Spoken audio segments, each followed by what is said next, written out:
Hello, everyone. Welcome to our Made from Scratch broadcast live of the 4R Roundtable discussion about systemic racism. Tonight we have a very special panelist group, and it is an international show. So everyone, please bear with us. Everyone is scattered around the world, and we are here this evening to share our perspectives on systemic racism and current events. And without further ado, I will introduce our first guest, who is Chebs McFarlane. He is a Canadian attorney, author, entrepreneur, and community advocate.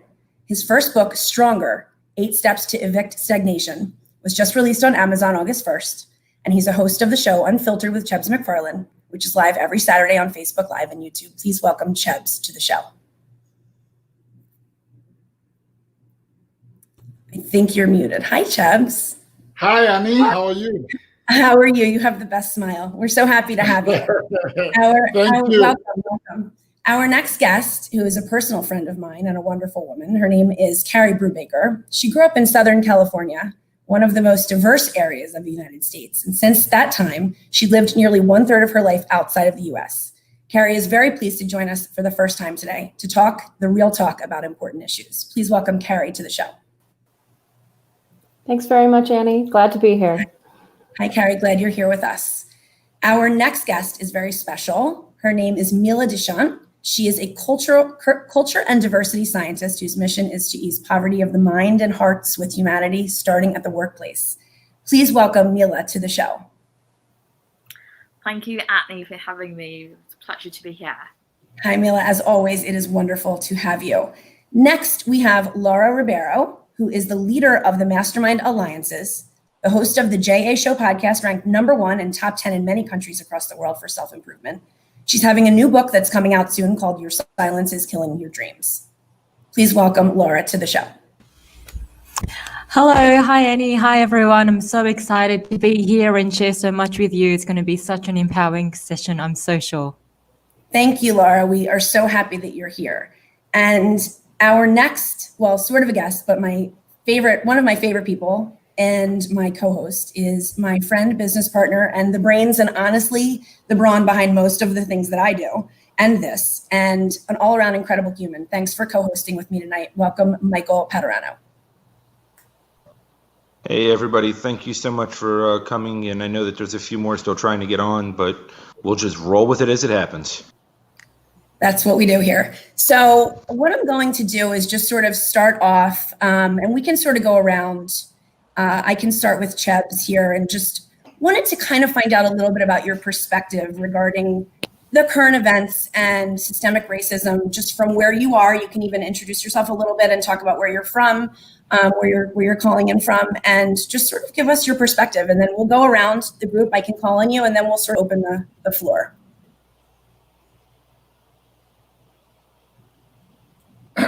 All right. Thanks, Annie. That's it's a tall order to go first, but hopefully I clear the path well enough for the rest of my panelists. So I'm in Canada. I'm in a place called Nova Scotia.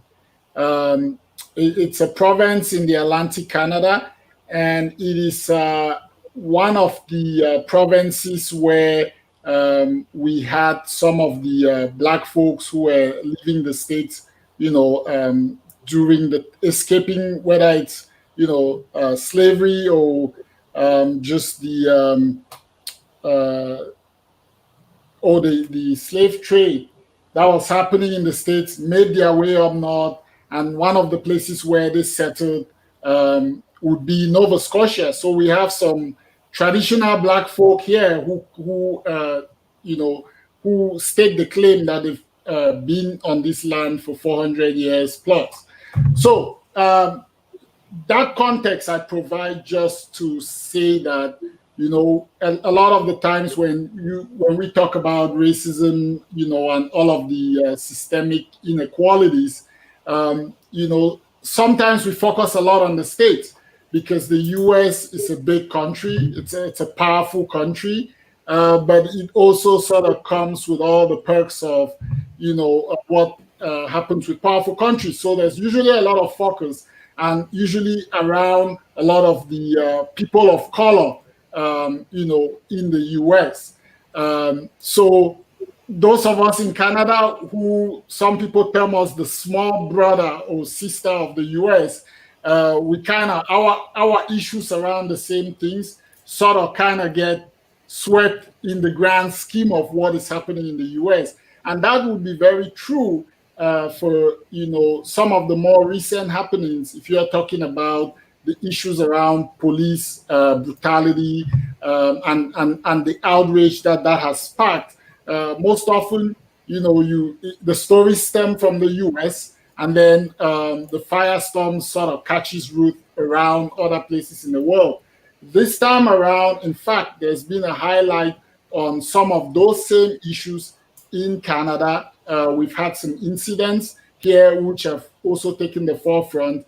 And also, in a way, what is going on in the US and around the world has sort of elevated this conversation now about,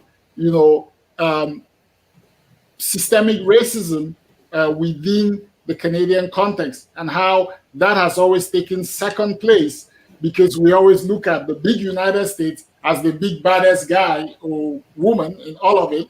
But now Canada is getting their moment in the limelight, where people are saying, wait a minute, we also have those issues here, and we don't get to talk about it so much because we often are focused on other issues. So, those conversations are happening around here, and I have a lot of perspectives, views, maybe not some of the views that most people would think I would have, being a person of color, but nevertheless, I have my own views in terms of everything that's going on, and I'm hoping that I'll be able to share some of it this evening.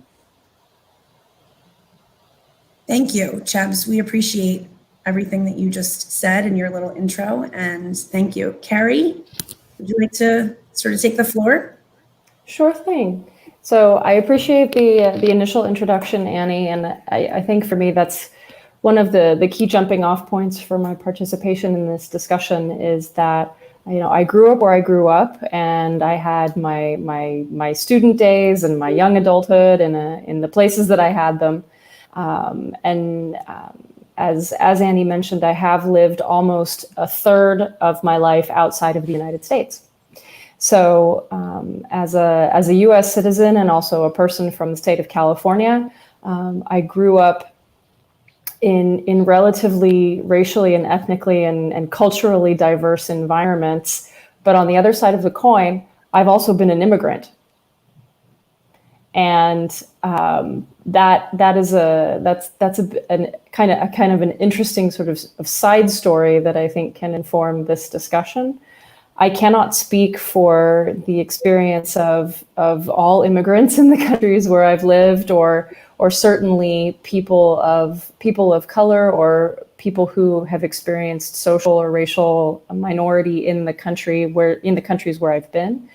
But I have friends and I have family members who've experienced these things, and I can perhaps share their stories and share their experiences and try to bring those stories to the forefront too, even though they're not my own, to try to give a little more context and answer some of the questions that I think, Annie, you're going to be talking about what's going on in the US, but also what's going on around the world. How do those two experiences relate to each other or not?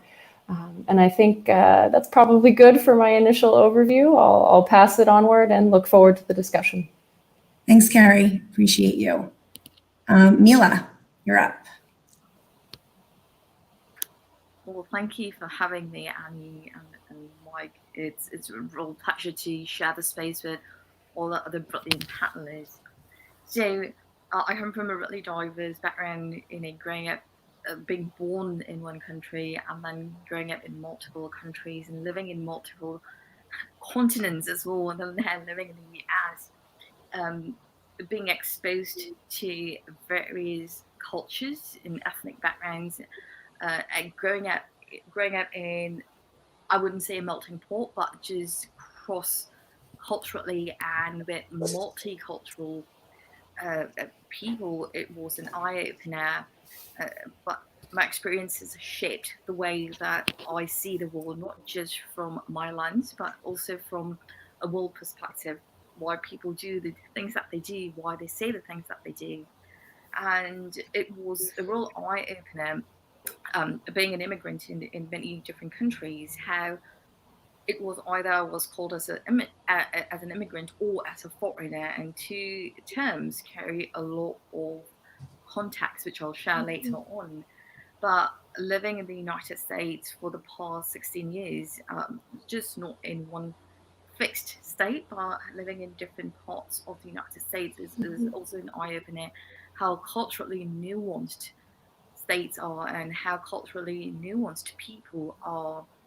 And when we talk about systemic racism, it shows up in everywhere in different parts of the world. So I look forward to the discussion and sharing experiences with everyone today.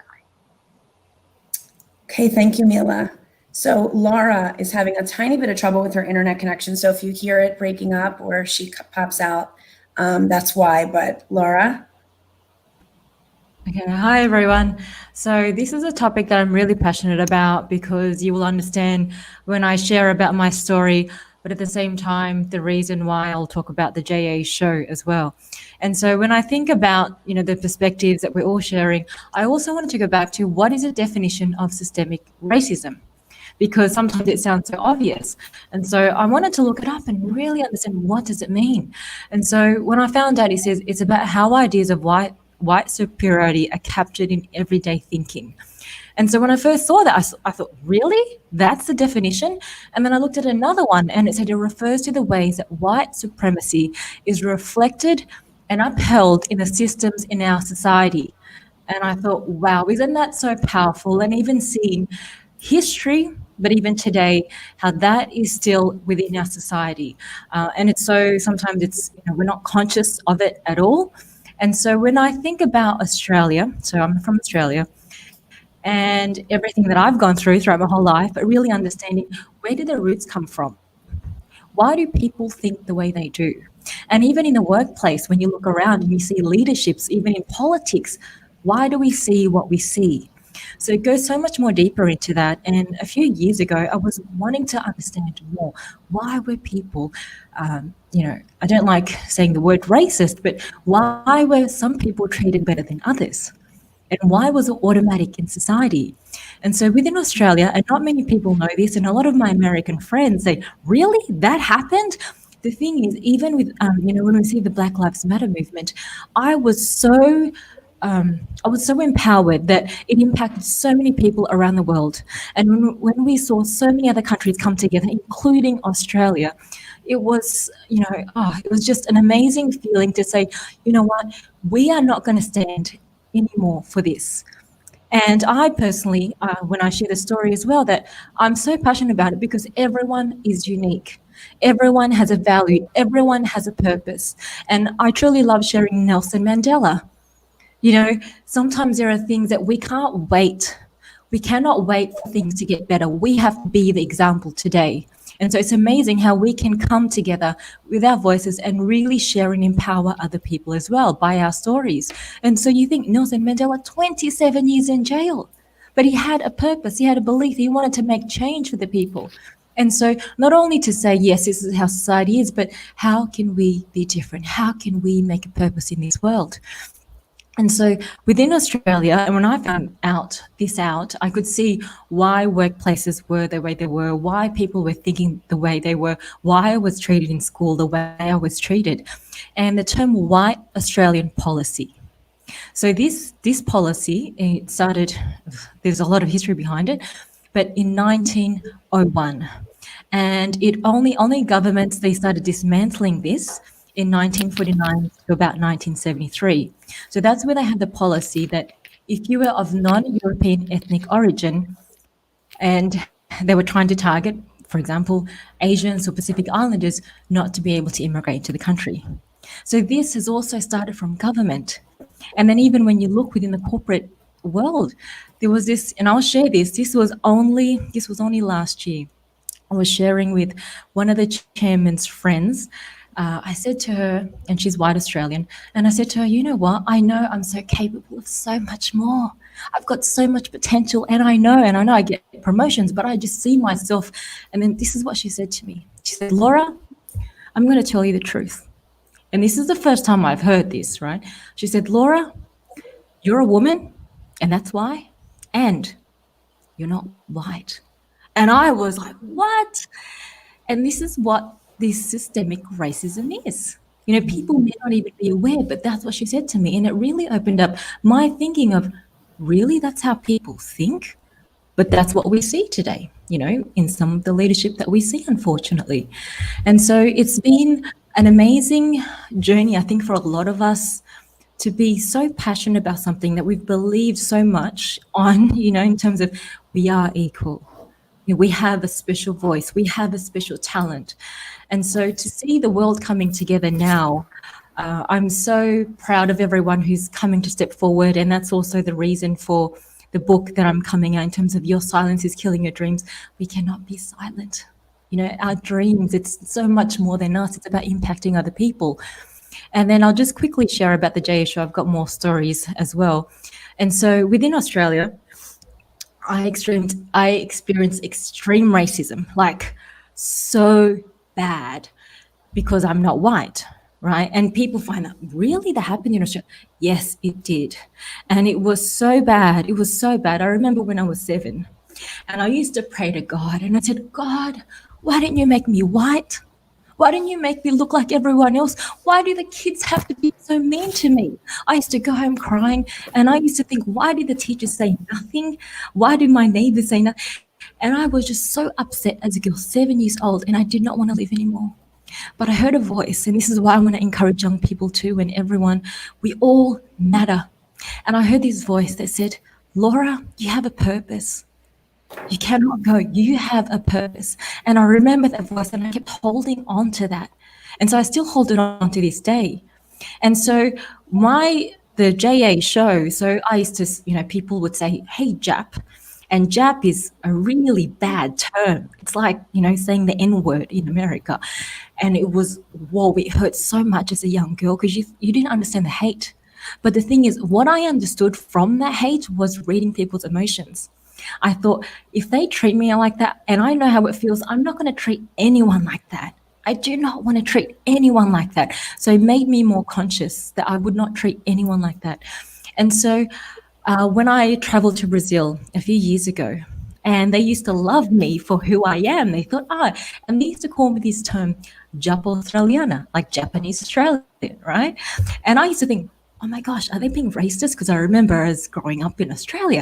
And they said, no, Laura, we love you. The Japanese, they're loyal, they're trustworthy, they're smart. And so you think from one region to another, just because of what people call you, you can be loved more in one country than another. And so I remember from that moment, do not let anyone define who you are. It doesn't matter what they say. You have to love yourself, you know, truly, truly. Wow. Laura, thank you for that incredibly powerful and impactful intro. I appreciate your vulnerability and sharing that with us.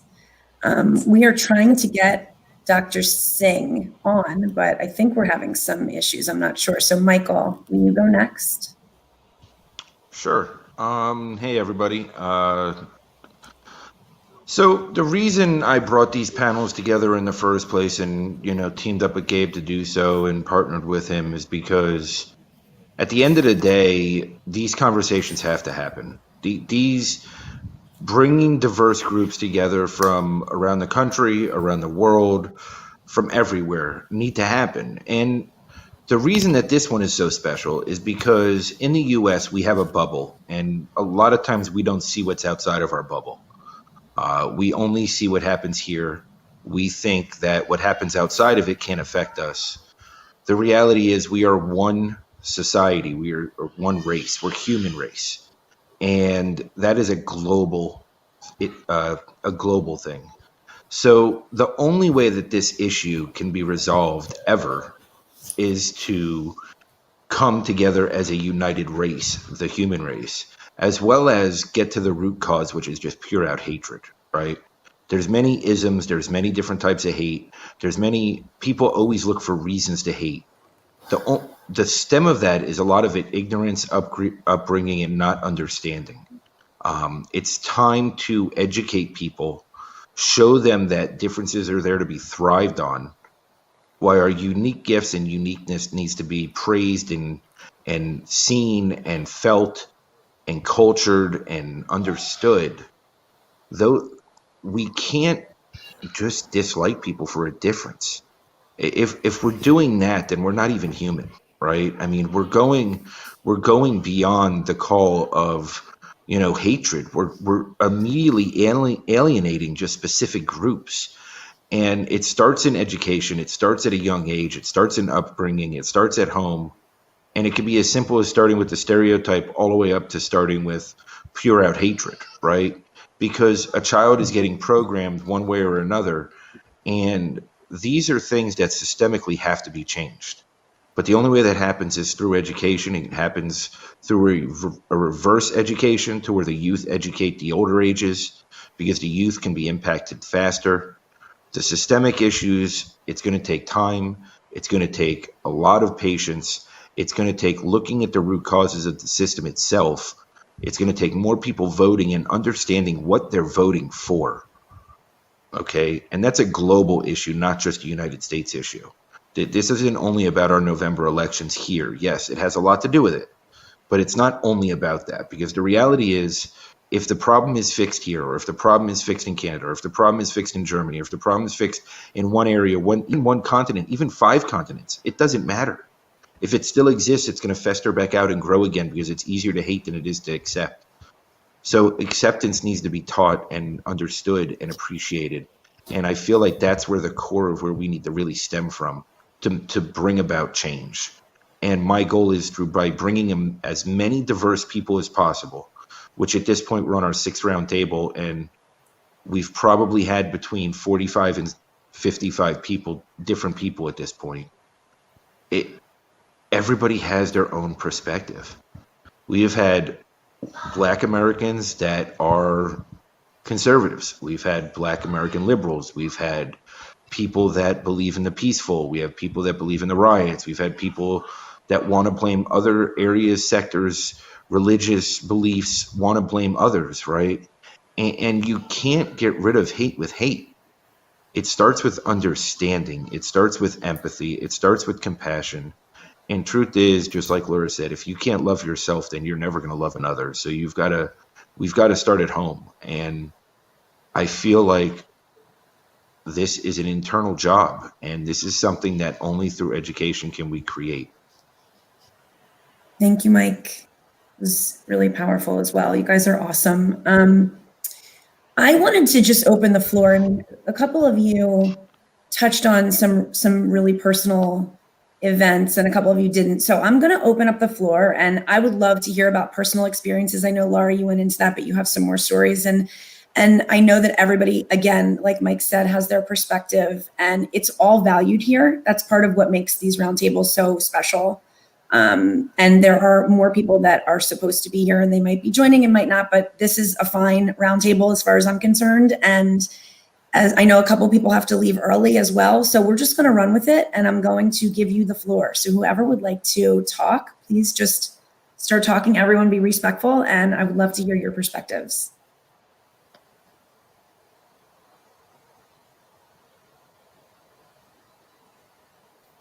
All right, so let me put Laura on the spot. Laura, you go first. Okay. I had myself in mute. Can I go? I'm just waiting. Okay. Well, is that Chip? Okay. Yep. Chebs, do you want to go ahead, and then we'll let Laura go after you? Can you hear me? Yes.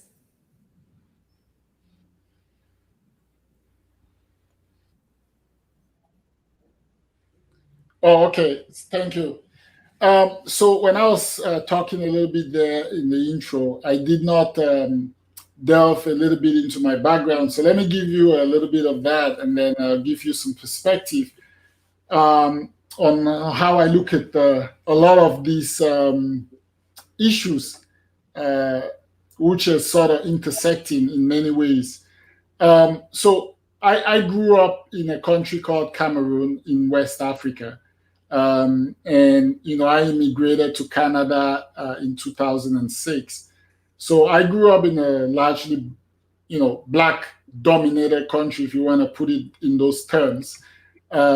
So my appreciation for racism and the isms had a unique difference because I wasn't in a largely majority white society, Nevertheless, my historical knowledge, learning about the history of Africa in general, but Cameroon in particular, and we have a very unique history in the sense that Cameroon was colonized by 3 different colonial powers. So we started out with Germany, and then when Germany lost the war, World War I, we were split between Britain and France, who were the victors. And then, Britain and France sort of governed Cameroon in 2 parts. I came from the English part, so my part was governed by Britain. And then at the turn of the century, when most of the African countries were becoming independent, somehow the United Nations and all of the global powers failed to complete the decolonization of the 2 Cameroons. And they rather prescribed that for independence, the 2 should merge as one country as they were under Germany. And so that there was some kind of a federation that was put together. But what ended up happening is that the largely French majority basically recolonized the English minority. And so as I am speaking to you right now, we're in the middle of a conflict in the Cameroons where the English minority want to be independent of the rest of the country as they were, during those years when they were governed by Britain. Now, the reason I explain all of this is to say that, when I look at these issues, whether it's the issues of race, of gender, sex, all of these issues that seem to divide us, I tend to have a very nuanced perspective, basically because of my upbringing. I had a grandfather who fought the war on the side of Germany, and then I had another grandfather who fought the war on the side of the Allies, of Britain and France. So if you ask me to choose who my favorite grandfather is, I couldn't choose because I think they were both really good people. And I really love them both. But if I interpret my grandparents through the lens of the world, then I might say my grandfather who fought on the side of Germany was less worthy than my grandfather who fought on the sides of the Allies. But that would be a false choice. You understand what I mean? Because inherently, these are my grandparents. They may have made choices. Those choices were compelled by circumstances surrounding them. And you know what? If somebody were standing from outside and drawing a conclusion just based on that anecdotal information, they might very well, say my grandfather who fought for the Germans was a Nazi, right? But that's not the case. So I use that same nuanced lens to look at all of these issues, because when you look at these issues, you realize that sometimes we as humans tend to choose the easy solutions or the easy paths or the easy approaches. We don't like the difficult parts, and the difficult parts are the way that we can solve or at least address these issues. So let me use one example. We talk about, the issues around race and racism. Again, I'm one of those people who has, I really don't like, that we tend to divide people along, white, black, this and that.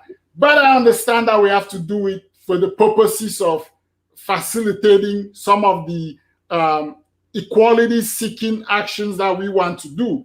Nevertheless, when you take the issue of race, for example, everybody is born, in the place where they are born, to the parents that gives birth to them, in the circumstances that those parents find themselves. And all of those things are not a creation of the person who is born.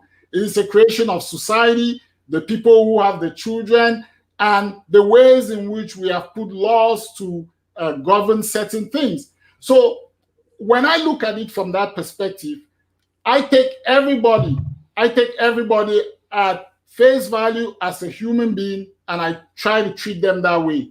I try to see weaknesses or shortcomings or faults in people, not as something that is a creation of who they are, but I tend to see those things as perhaps there might be a cause for it. So it could be something that stems from their environment. It could be something that stems from the education that they could have had but don't have. It could be something. So we need to really find the exact issue that we want to address, and then we help individuals address those issues. Because when we lump everybody into one pot, as we often do when we deal with isms and these really, really difficult issues, we tend to not give the individual a chance to redeem what it is that is redeemable within themselves. So if you use a white broach and you say, for example, all these white folks as enjoying white privilege, what do you really mean? You know, because there are certainly some that have more privilege than others.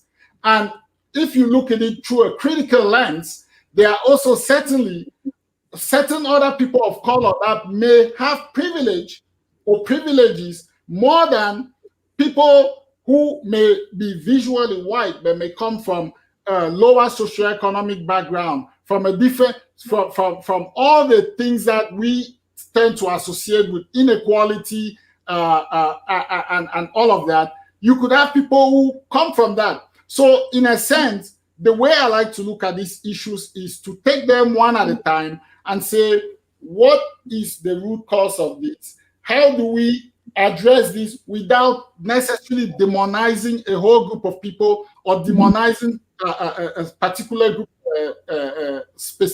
segments of our population?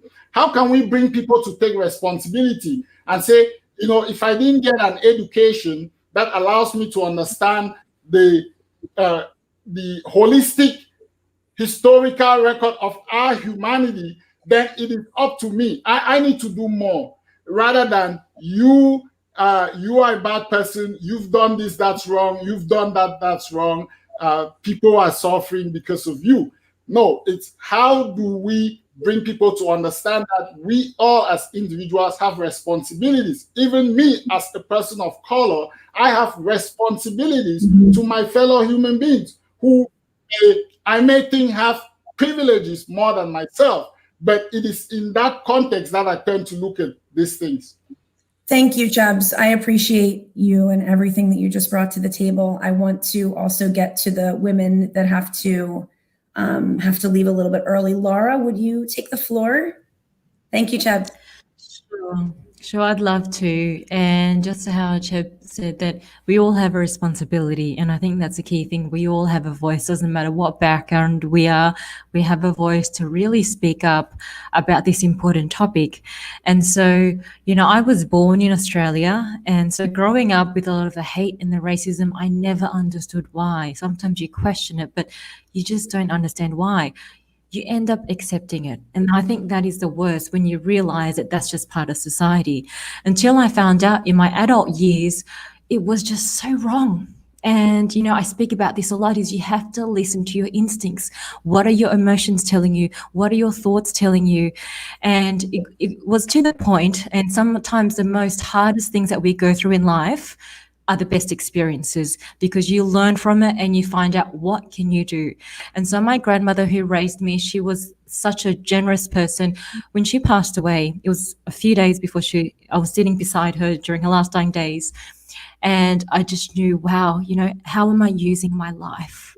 Am I using all of my abilities, all of this untapped potential that I always knew deep down inside my purpose? I spoke about that when I was 7. And I thought, wow, I'm not.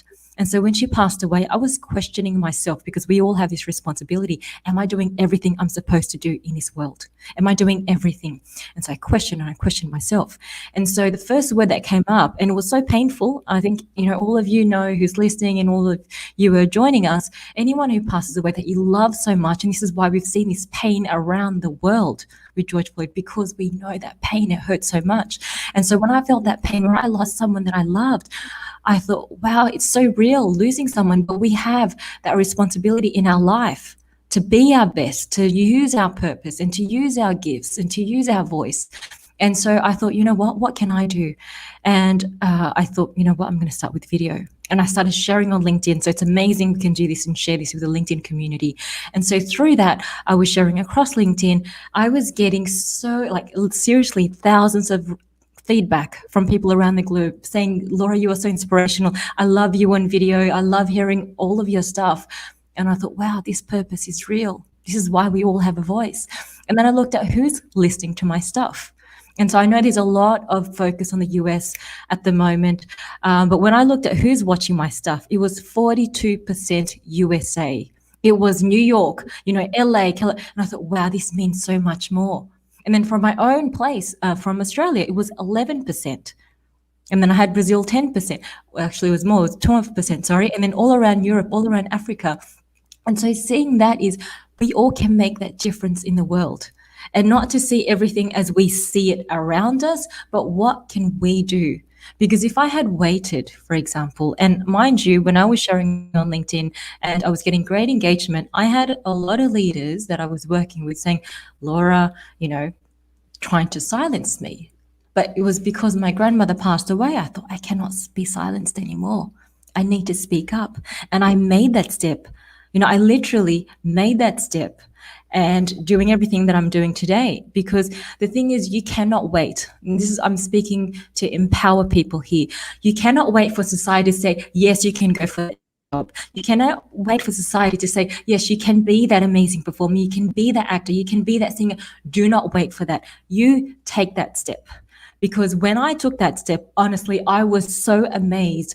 When I started my podcast within the first week, I was topping top 10 in so many countries around the world. So I knew my purpose was more than me. It was more than just me staying in one city, trying to impact my local. It was global. We're seeing today we are so much more connected. Use that. And then literally this last week, I've been topping #1 in so many countries, reaching Africa. And I thought, wow, literally, I was so thankful. We have to be so thankful with everything that we have access to. And so we have to step out in our purpose. I want to empower everyone there, not to say, okay, this is wrong in this world, this is wrong. There's always issues in the world. There are always problems, but what can we do? And I use examples like Nelson Mandela, another one, Bruce Lee. He really defied the odds. You think about it, how many people in the film industry looked like him, had a background like him at that time in 1969? And so you have to be that responsibility. I want to encourage everyone, do not wait for society to say, yes, you can. You have to take that action. You have to be the example. And honestly, I don't regret it, because everything that I do, I'm impacting other lives. I truly am. And we all have that purpose through our speaking, through our writings, within our workplace.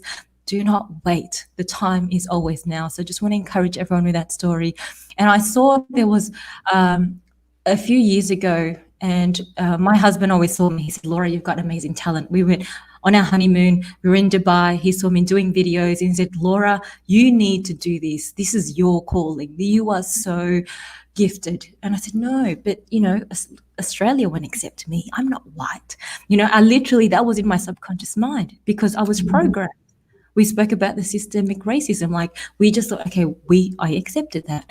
And so when we went back to Australia and I saw the job ads, I'm not joking, I've still got a copy of some of them now.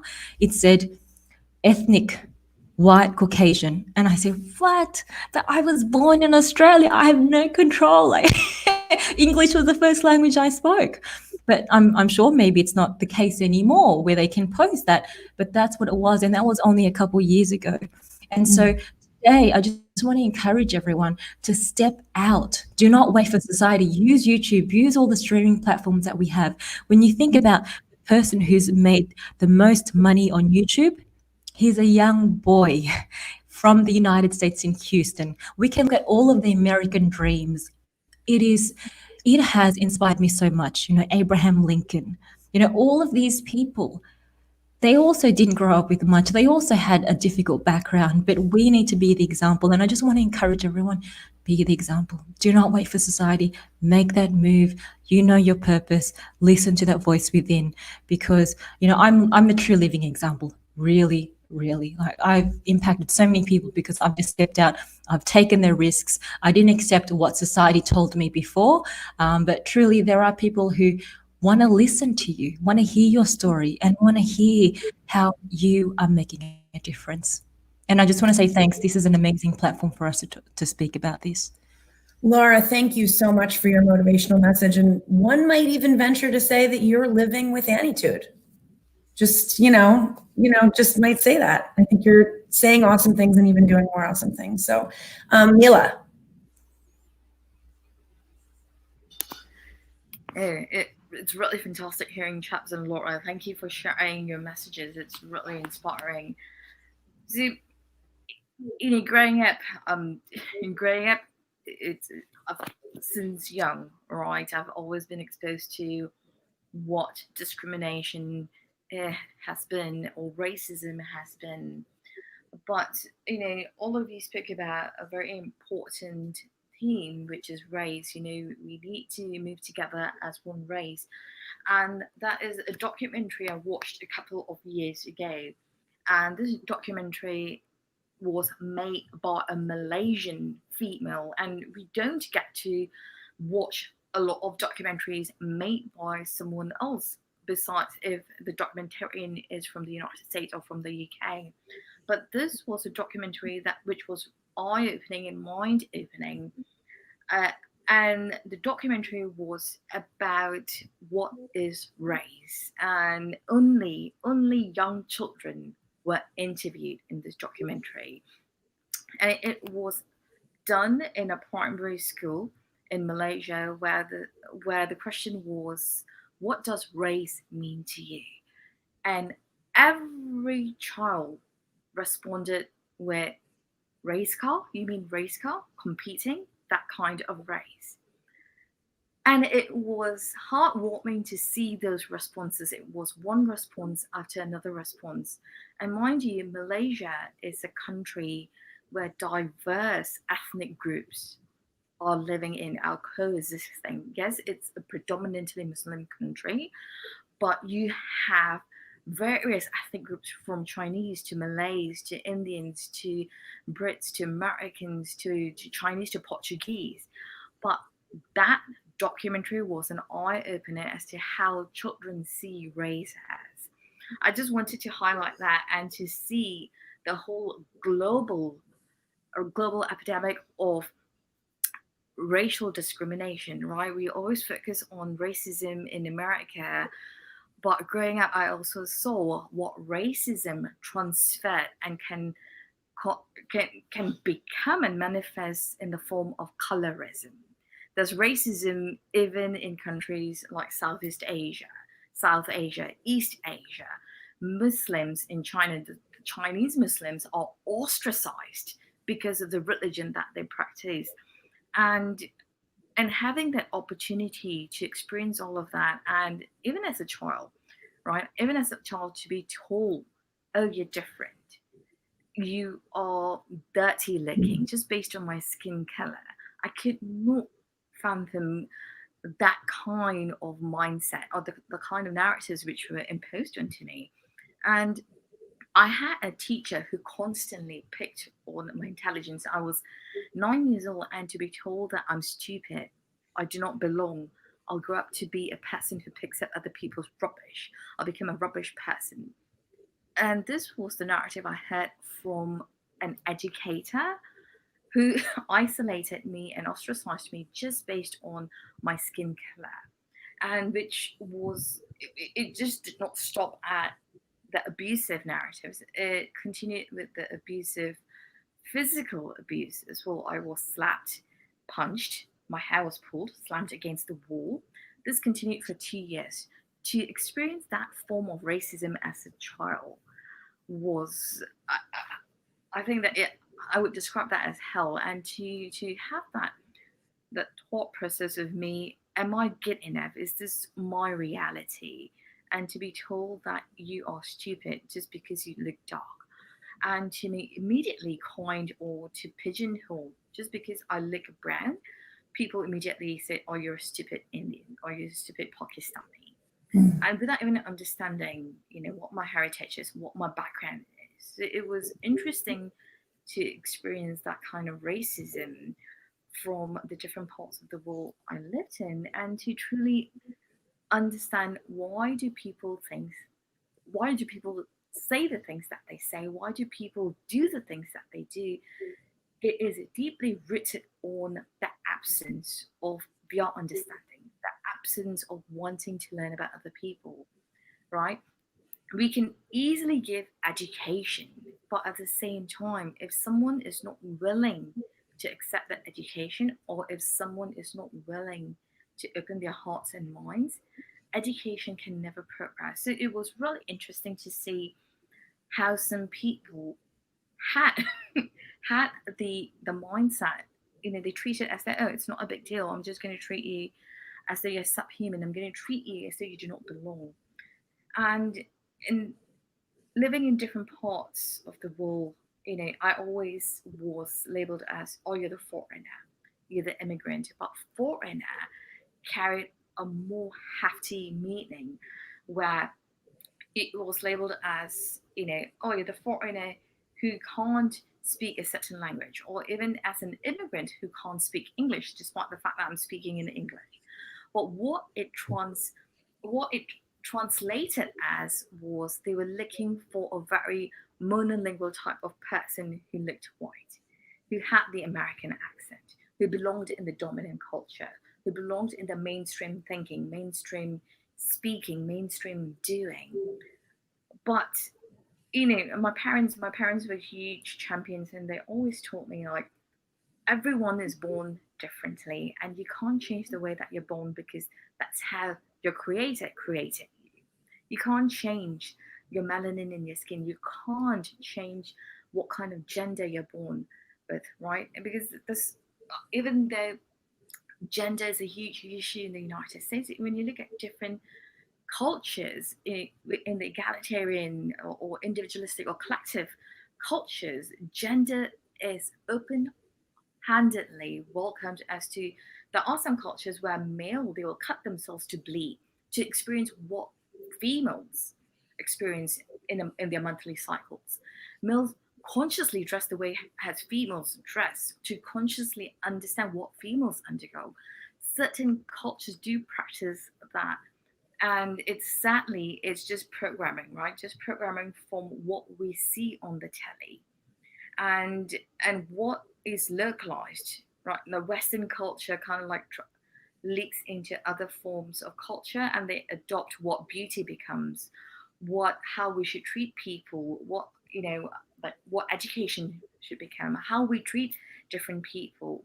So racism, it's sprouted from someone's hate, and it is kind of like translated into, I'm going to write a book about that, I'm going to do a movie about that, I'm going to do a podcast about that. So these are all the systems it becomes kind of like ingrained into. But like living those experiences and fighting, when I say fighting in the form of dismantling those experiences, it's about having those conversations. It's not about I hate you because you hate me. It's a conflict. Let's recognize those conflicts. Let me understand where you're coming from, but not trying to impose your beliefs onto them. And that's the way that we have to approach conflict, because racism itself is a conflict that we are not willing to humanize those conflicts. And but the more that we humanize conflicts by understanding how someone grew up, why do they think the way that they think, why do they treat me the way that they treat me, and it's not an overnight process, but through conversations, by not imposing our expectations, that's when conflicts get humanized and get to see that walls are broken slowly but surely. Thank you, Mila. As always, such a wonderful contribution. Really appreciate your perspective. Carrie, thank you for your patience. I know it's about 3 o'clock in the morning where you are, and I appreciate you. We all appreciate you. So please take the floor. Sure thing. So, first things first, getting to go a little bit later in the line has afforded me the opportunity to hear about other people's experiences and to learn from their stories and to learn from the experiences as best I can and take it in that lens. And as I've been listening to people's stories and experiences or memories have been kind of bubbling up along, all along the way. I remember, for example, when I was in middle school, one of my closest friends was Hmong. And there is a history of my immigration and emigration by Hmong people from Southeast Asia to Southern California. And she was describing a tiny bit, as much as she could for a 12-year-old, about some of the cultural or political conflicts that had led her family or her community to come to the United States. And when you're 12, when you're 11 or you're 12, you don't have much context for that, right? And so I find that kids are pretty good at just kind of taking things in stride of like, oh, I'm really sorry that you guys faced the issues that you faced, and I'm so glad that we can be friends now. And that, that also reflects some of the comments that people have been making about, when does this stuff start? When do we start to learn that we're supposed to, or should or shouldn't, delineate people into different groups and look at them differently? Because for me, she was a classmate, she was a friend.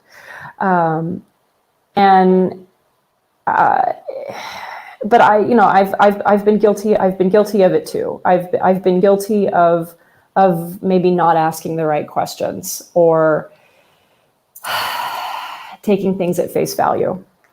And I was talking with some friends here recently about this program and trying to think about what I wanted to maybe speak about. And I thought back on an experience from way back at university. So one of the degrees that I have is in French. And what's cool about this particular bachelor's is it wasn't just French, it was French and Francophone studies. So I spent a significant portion of this undergraduate degree program studying the history and the literature and the cultural output from former French colonies, particularly in the Caribbean, in Northern Africa, and in Sub-Saharan Africa. And then, kind of how that's shaped the view of these types of questions in mainland France, and also relationships with these locations ever since.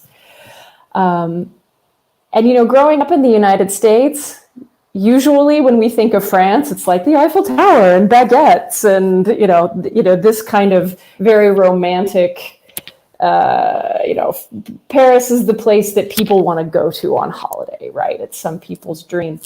And my professor showed us a movie called La Haine, which translates to directly, basically, to hate or hatred. And it was a fictional film, but very realistic, about the experience of people who were French citizens, but who were viewed as ethnic or racial minorities because they were from former colonial spaces. And I felt like such a dum-dum, at 20 years of age, thinking, I had this extremely multicultural upbringing and I had friends from all kinds of backgrounds. And I had literally no idea that there was so much overlap of the experiences of racism that I was already aware of in the United States and in France. I had absolutely no understanding until my early 20s that this is something that people experience.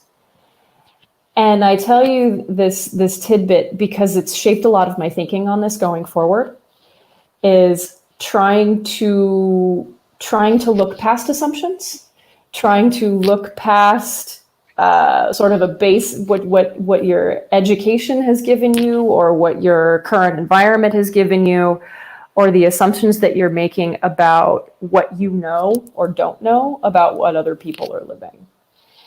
And I agree, particularly with Laura's comment about sometimes you do just have to speak up. Sometimes you really just do, you have to put yourself out there, you have to be self-motivated to learn and understand and have these kinds of conversations. And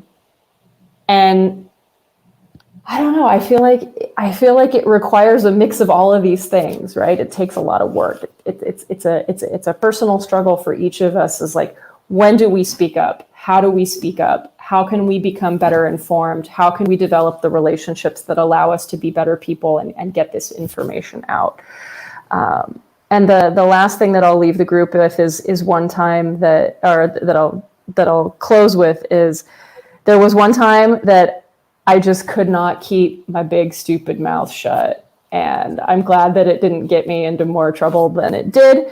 I was at a department store in Southern California, and my mom was a teacher. And in this part of the world, in the era that she was teaching, she had a significant portion of her students who were Vietnamese. And we were in a department store, and I was in the shoe section.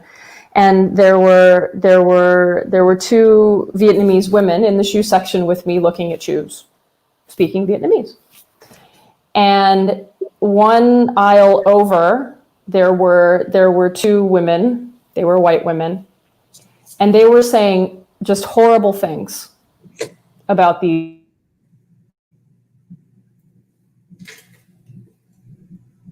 speak English. And it just made me so furious, because I was like, really? That's where you're going to go with this? This is how you want to spend your day, is making those kinds of comments and having and being that hateful? Like, this is where you've gotten in your life? And I peeked over the shoe rack and I said, ladies, I think Vietnamese is a wonderful language, and I can only imagine how stupid you sound to them. I'm not gonna run away. And, yes, we can have, educated and social and kind and in-depth conversations with each other, but sometimes I think you do just have to call people out on their shit. And I will leave that there. I love it, Carrie. I know that a couple of you have to go, but I do want to say one thing really quick. And if you have to go, please do. But we have Dr. Surat Singh backstage. We can't see him or hear him, but I can communicate with him via chat. And he had a couple of comments so far. He is a Harvard and Oxford educated Supreme Court lawyer in India, from an uneducated farmer's family.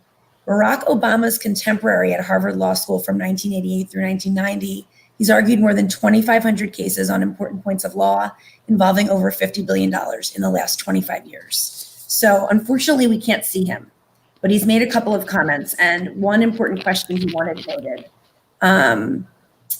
was, where are we? He said, as a constitutional lawyer, I see real issue in what benefits and liabilities are attached to a person on the basis of race. If anyone would want to jump in and before you go, just answer that or touch on that, that would be wonderful.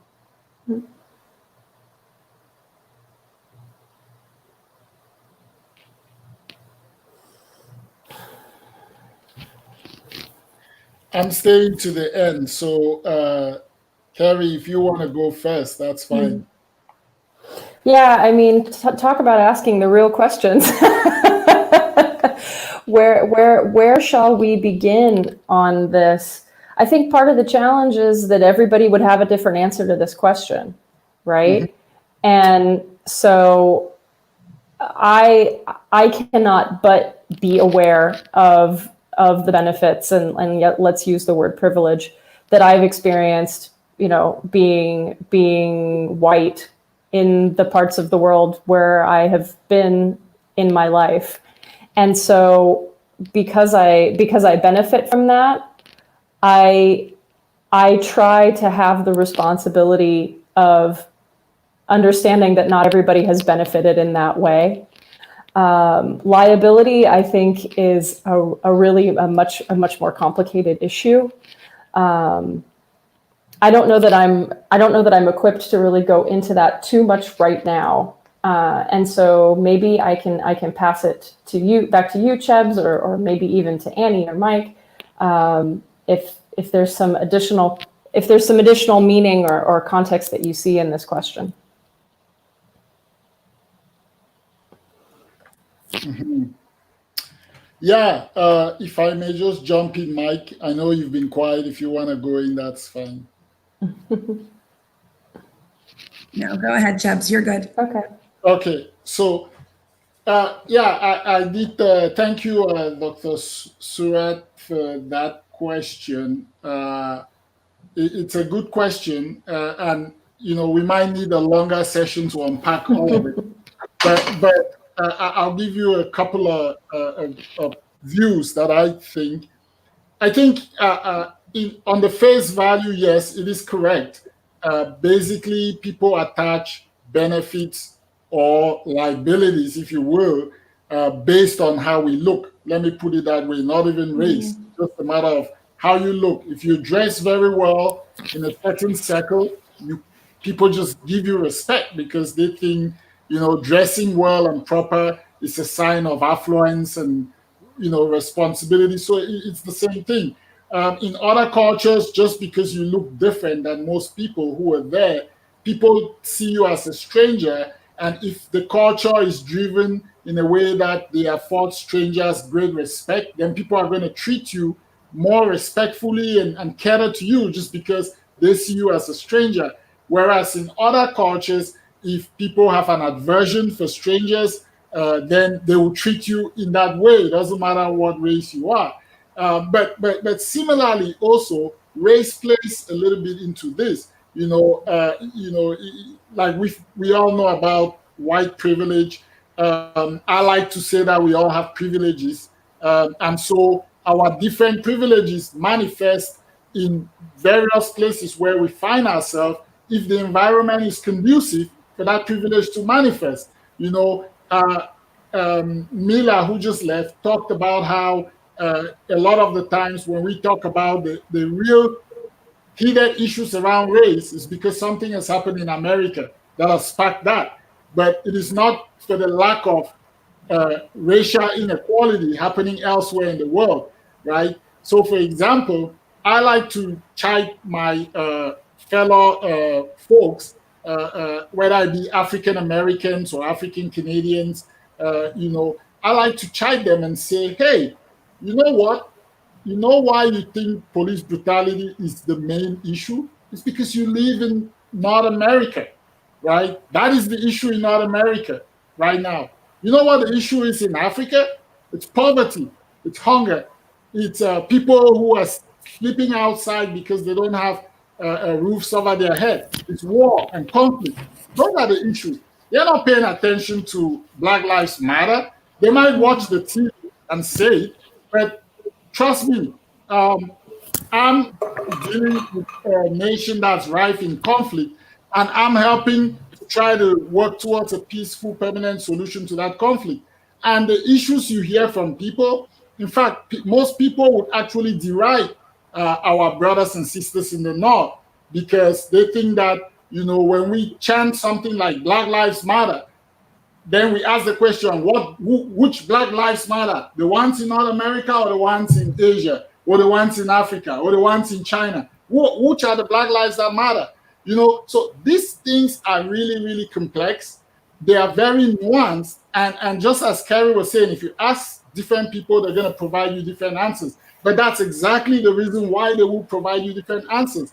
And my main thing that I tell people is that because of the reasons that these discussions are so nuanced and there's so many different things to unpack, we have to boil it down to the basics. We have to start from what Mike was talking about, love. You got to love yourself. You love yourself, you give love out there. You got to start from respect. Respect yourself, you respect others. You got to see us all as a common humanity. If you have that as a starting point, it will be easy to not hate somebody because they look different from you, or because they speak differently, or they have an accent, or they worship some god that you don't worship. So all of these things. So we need to boil it down to the basics, but we also need to really address the issue at the level of the individual. You said something that was really important, Carrie, and I want to frame it in this way. I call it the double standards of addressing the race issues, right? So we have this whole cancel culture going on right now, right? So, but when you look at what really drives this, it is because we, as a human race, we've developed with this idea or this view that what the majority of the population take up as a good cause, we all need to support that, even if there are legitimate questions that should be asked and dealt with before we hit the point. We don't care. We just want to support the good cause so that we are part of the good cause. Then we are left now with very, very important nuanced questions that boggle some of the people who might not have the education that the most educated academics and people talk about. So cancel culture. So for example, I asked the question, if we are going to remove the names, of people who previously owned slaves, why would we leave the name George Washington? Why would we leave Washington as the capital of the US? Why are we going after the little fish? Why are we going after the little fish and leaving the big fish? He owned slaves, So why do we do these things? And then we want to turn around and say that we are morally right and justified because of X reasons. But we've already punctuated that argument by holding a double standard. So those are some of the things that we need to really think around when we say that this is an approach that should be used. What are the consequences from that approach that do not support the moral, weak or whatever that we hold up to justify that? So that, to me, those are some of the things that I think we need to focus this conversation as we have them and go forward. The other thing, one last thing I'll throw out there, is the issue of education. Who is it to educate? Is it the oppressed to educate everybody? Or is it the quote-unquote oppressor to educate everybody? So who has to play that role of education? And that is one of the key reasons why allies have a difficult time, even though I know, as Carrie and many of you have said, allies just need to speak up, you need to play a role. But that's one of the reasons why they have a difficult time, because you think through these things, even though you don't voice them. Should I jump into this conversation and say something? Well, is it my place to step in here and say something? Maybe there's another person of color standing right there. Shouldn't he say something? Why should I be saying something if they're not? Right?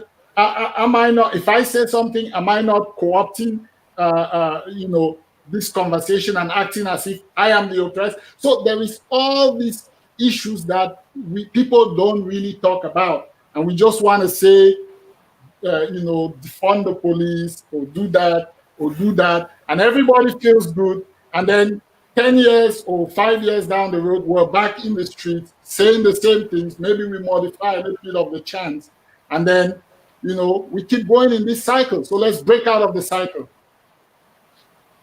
You make such good points, Chubbs. Thank you so much for your contribution. Really appreciate you. Carrie, I don't know if you have a couple, anything else that you want to say, or if you want to stay, we would love for you to, but I know it's super late, and I know Mike has some stuff that he needs to say. I could hang for another 15 minutes. I'd love to hear what Mike has to say, for sure. Michael, please take the floor. Yeah. I'm not sure how awe-inspiring it will be tonight. You know, the reality is I'm an empath. I'm a true empath. I feel everyone's emotions.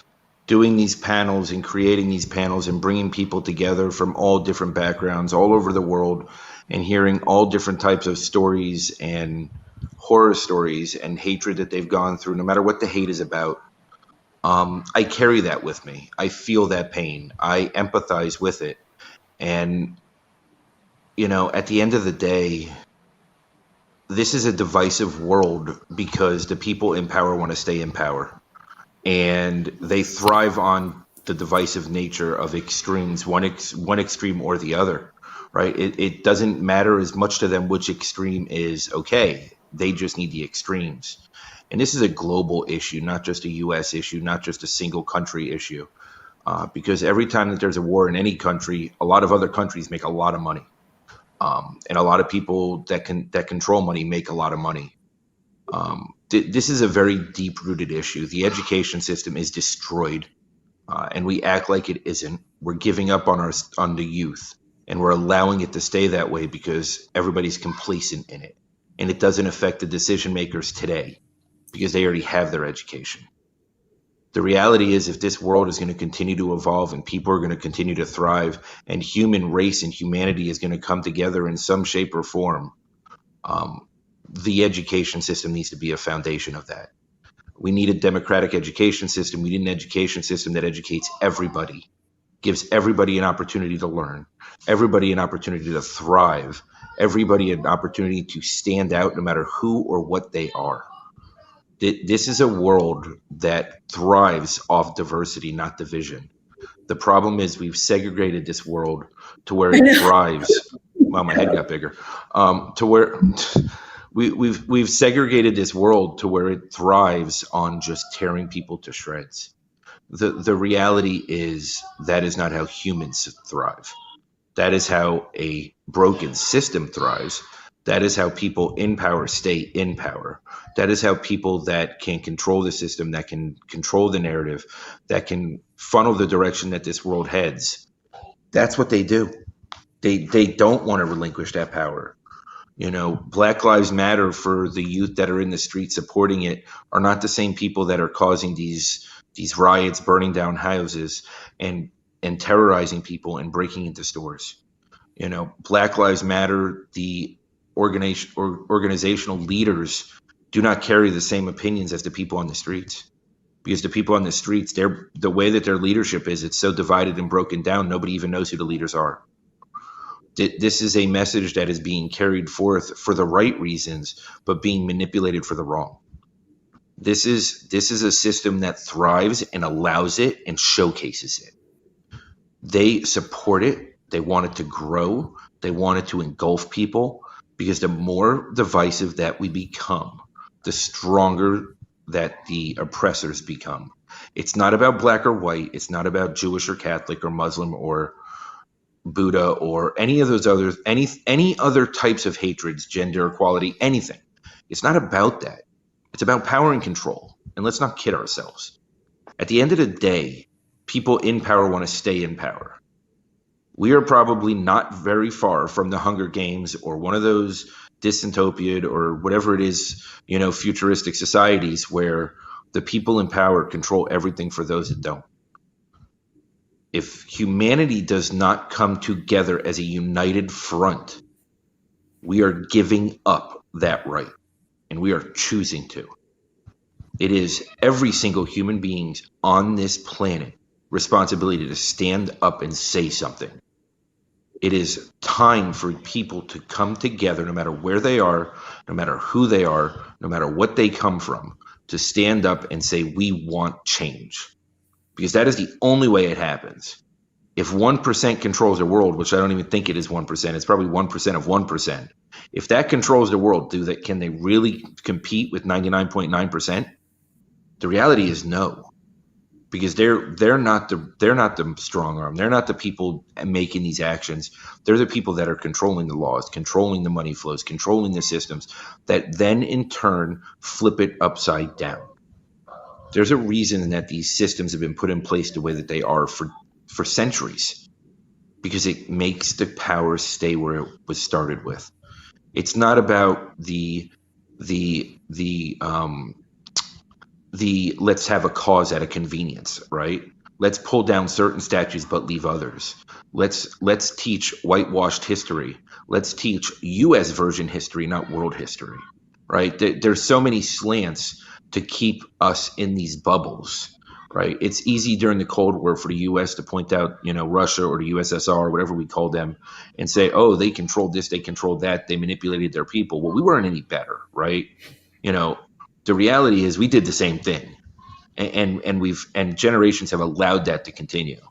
Our education system in this country is so antiquated that if you brought it to a third world country, they might not even want it, because it wouldn't make sense. They can learn more from being on the street. They can learn more from working their way up from nothing, because this education system has nothing to do with the reality of a world that we live in or we're going to live in years from now. It does for the 10 to 15, 20% of students out there that fit the system, that it works. But those aren't all the ones that thrive either. It's the ones that have the support within that system that thrive. So now you're taking the 15%, 20% that it works for, and maybe breaking that down to 3 or 4%. And those 3 or 4% come from that 1%. There's a reason that this system is stuck the way it is. There's a reason that, ignorance is bliss. And as a society, we sit back and allow it to happen. Anybody who sits down and watches CNN versus watching Fox, or watches right versus left, and only sees one side, is missing the picture, because the unified front has to be in the middle. Mm-hmm. There are extremes to both ways. I agree with certain policies from both sides. I can't stand either side, because they got away from uniting people and are driving division. This is a society that we have learned and been complacent. We are ignorant, we are complacent, and we are allowing it to happen on a daily basis. And it's time for everyone to come together and fight this. This is a conversation that will continue. I will not let it stop. I am not going to back down from it. I don't care what it takes. It's going to continue to move forward, because it has to. So far, we have over 50 stories that have been shared. I want to get it to where we have over 5,000 stories shared. I want to get it to where it reaches the masses, where it affects everybody, from no matter where they are, who they are, what they do, what their religion is, what their race is, what their sexual orientation is. Those things don't matter. There's a level of empathy and compassion to where we can thrive on those differences. And I think that's my soapbox for tonight. Thanks, Mike. That was, as usual, quite powerful once you started. Thank you for your contribution, as always. Chubbs, do you have anything to add? Yeah, I mean, Mike has hit a lot of the points. And one thing that I think is really important is is to educate people to understand the differences between governance structures and just living life as a human being. As Mike said it, sometimes these movements start from really genuine, natural frustrations and causes, and then it gets co-opted by political interest, right? Because we've been taught to think that the only way we can get action is through political interest. We were taught that I don't know, Mike said something that I just want to, I don't know, but I want to touch on it a little bit. This whole idea of history, when I came to these countries, I was surprised, because growing up in Africa, I learned the history of every place. It was taught to us. I learned the history of the country I was born in, from colonization to independence and post-independence. Then I learned the history of Africa as a continent and various countries in different regions. Then I learned about the world. So we went into Europe, and I learned about European history from the Middle Ages, very detailed, and learned about geography. And then I learned about the American War of Independence. I learned about all these histories. And when I come here, and sometimes I speak to my friends, and they're like, "Oh no, we never really learned, we learned war history. Maybe we learned about Africa." So you see that one, we're not really taught in a way that makes us think in the dynamic way that we human beings are. You know, we're taught to get a job. We were educated for a job. You're educated for this or for that. And then you're educated through your civics that political interest and governance is the way you get things done.